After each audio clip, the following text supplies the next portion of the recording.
बिस्मिल्लाहिर रहमानिर रहीम Lecture-19 chemistry second paper Chapter-03 quantitative chemistry পরিমাণগত রসায়ন Dhaka board 2017 গোড়ার গ নাম্বার কোশ্চেন নিয়ে আমরা আলোচনা করব। কোশ্চেনটা কি বলা ছিল দেখো, কোশ্চেনটা বলা হচ্ছে যে 1 নং দ্রবণ দ্বারা 2 নং দ্রবণকে টাইট্রেশন করতে উপরোক্ত নির্দেশক দ্বয়ের উভয়কে ব্যবহার করা যাবে কি? প্রশমন রেখাচিত্রের আলোকে ব্যাখ্যা করো। আচ্ছা, এটা হচ্ছে আমাদের কোশ্চেন।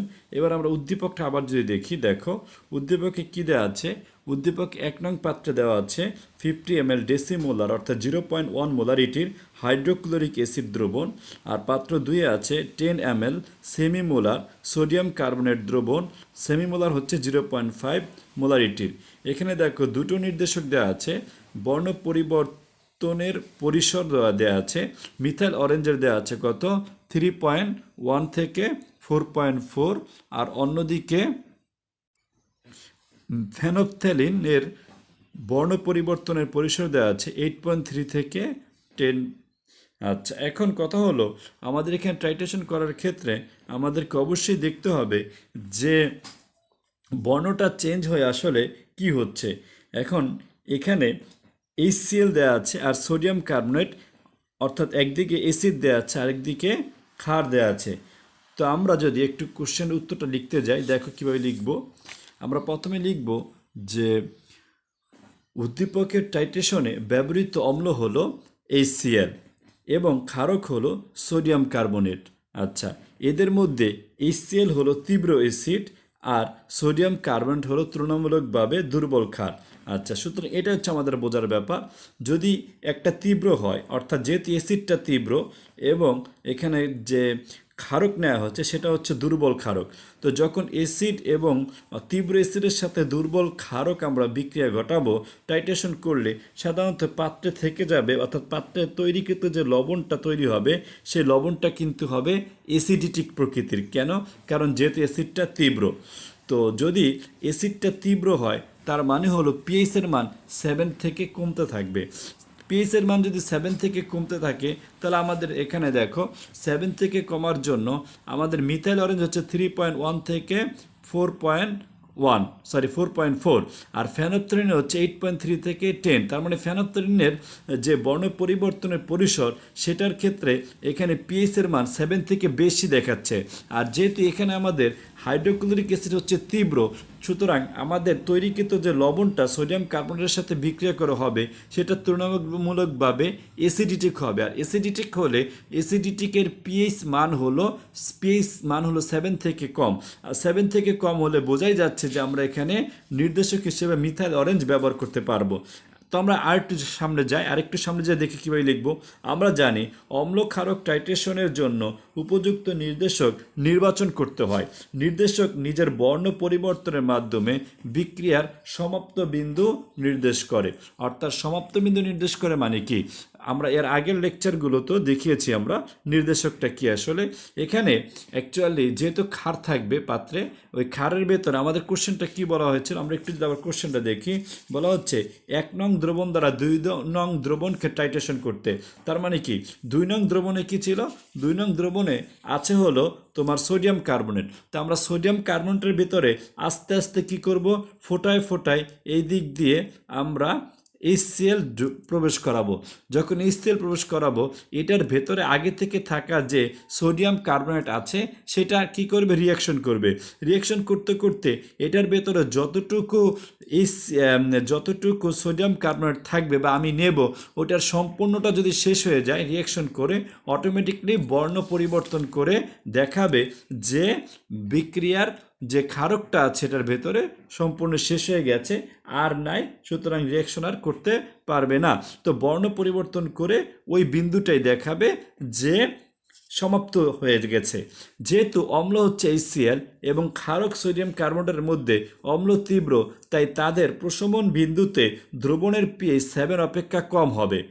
আমরা একটু আগেই বলেছি, কেননা প্রশমন বিন্দুতে সৃষ্ট লবণ যেটা হচ্ছে সোডিয়াম ক্লোরাইড, এখানে আমাদের লবণটা হবে কি, যেহেতু HCl আর সোডিয়াম কার্বনেট নেওয়া হয়েছে সুতরাং লবণটা হবে সোডিয়াম ক্লোরাইড। সেটা আর্দ্র বিশ্লেষিত হয়ে অর্থাৎ বিয়োজিত হয়ে পানির সাথে বিয়োজিত হয়ে কী তৈরি করবে? অম্লীয় দ্রবণ উৎপন্ন করে। আর টাইট্রেশনের সঠিক মান নিরূপণের জন্য সেই নির্দেশক নির্বাচন করতে হবে। কোন নির্বাচন করতে হবে? যার বর্ণ পরিবর্তনের পিএইচ পরিসর 7 অপেক্ষা কম হয়। উদ্দীপকে দেওয়া নির্দেশক দুটির মধ্যে মিথাইল অরেঞ্জের বর্ণ পরিবর্তনের পিএইচ পরিসর 3.1 থেকে 4.4 হওয়ায় মিথাইল অরেঞ্জ নির্দেশক 2 নংকে 1 নং দ্বারা টাইট্রেশনের ক্ষেত্রে ব্যবহার করা যাবে। আচ্ছা, ফেনফথ্যালিনের বর্ণ পরিবর্তনের পিএইচ পরিসর 8.3 থেকে 10 হওয়ায় এটি উপরের টাইট্রেশনে ব্যবহার করা যাবে না। সুতরাং 1 নং দ্বারা 2 নংকে টাইট্রেশন করতে নির্দেশক দ্বয়ের উভয়কে ব্যবহার করা যাবে না। আমরা শেষে গিয়ে লিখে দেব এ ধরনের টাইট্রেশনের প্রশমন রেখাচিত্র দেয়া হলো। তারপরে আমরা গ্রাফ পেপারে কি করব? এক্স অক্ষ বরাবর একটা রেখা নেব, যেটা আমরা গ্রাফ পেপার ড্র করার সময় করি। সেটা হলো এক্স অ্যাক্সিস বরাবর একটা রেখা দেব এবং ওয়াই অক্ষ বরাবর আরেকটা রেখা ড্র করব। আচ্ছা, এরপরে আমরা সাধারণত এখানে 0 দিয়ে আমরা এক্স অক্ষ বরাবর প্রতি এক গড়কে 1 করে নেব, 1 একক করে নেব। তাহলে 5, 10, 15, 20, 25, 13 মোটামুটি এত নিলে হবে। এটা এক্স অ্যাক্সিস, এটা ওয়াই। আচ্ছা, এখন এখানে আমরা লিখে দেব ব্যবহৃত সোডিয়াম কার্বনেট Na2CO3 এর আয়তন, সেটা আমরা ml এ নেব। আর এই দিক বরাবর আমরা 3 গড় সমান 1 একক নেব। 3 গড় সমান 1 একক করে নিলে আমাদের কী হবে? দেখো 1, 2, 3, 4, 5, 6, 6 এ গিয়ে একটা 2 দিব। আবার 1, 2, 3, 4, 5, 6 এখানে গিয়ে আমরা 4 দেব। এরপর 1, 2, 3, 4, 5, 6 এখানে গিয়ে আবার 6 দেব। 1, 2, 3, 4, 5, 6 এখানে গিয়ে আমরা 8 দেব।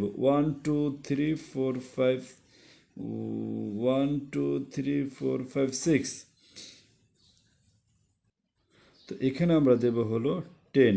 আবার 1, 2, 3, 4, 5, 6 এখানে আমরা 12।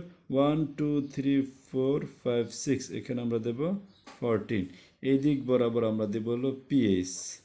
আচ্ছা, এখন আমরা যেটা করব সেটা হলো 2 আমরা দেখি এখানে দেখো মিথাইল অরেঞ্জ এবং তো আমাদের এখানে মিথাইল অরেঞ্জের বর্ণ পরিবর্তনের পরিসর দেওয়া আছে 3.1 থেকে 4.4 আর ফেনফথ্যালিন দেখাচ্ছে 8.3 থেকে 10। তো আমরা 2, 8 প্রথমে আমরা দেখো আমরা যদি 4-এর থেকে দেখো একটা 4, এই 4-এর থেকে যদি আমরা মোটামুটি 25 আমরা ধরে নেই যে আয়তন ছিল 25 ml।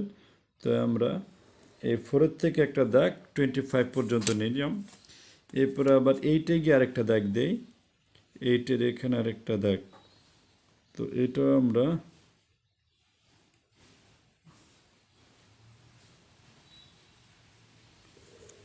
এইটা নিলাম, এটা একটু বেশি নিয়ে ফেলেছি। আচ্ছা, দেখো আমরা তাহলে 25 পর্যন্ত 8 এবং 4 পর্যন্ত একটা দাগ দিলাম। এখন আমরা যেটা করব, আমাদের মিথাইল অরেঞ্জ দেওয়া ছিল 3.1 থেকে 4.4। তা আমরা 2 থেকে 4 এইখানটাতে আমরা লিখে দেই মিথাইল অরেঞ্জ, মিথাইল অরেঞ্জ। আর 8 থেকে 10 আমরা যেহেতু দেখো ফেনফথ্যালিন দেওয়া আছে 8.3 থেকে 10, তাহলে আমরা 8 থেকে 10-এর ভেতরে এখানে লিখে দিই ফেনফথ্যালিন।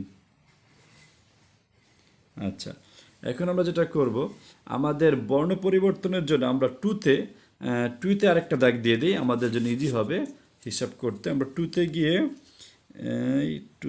গিয়ে মোটামুটি ওই 4-এর থেকে একটু ছোট একটা দাগ আমরা 2তে গিয়ে দিয়ে দিচ্ছি।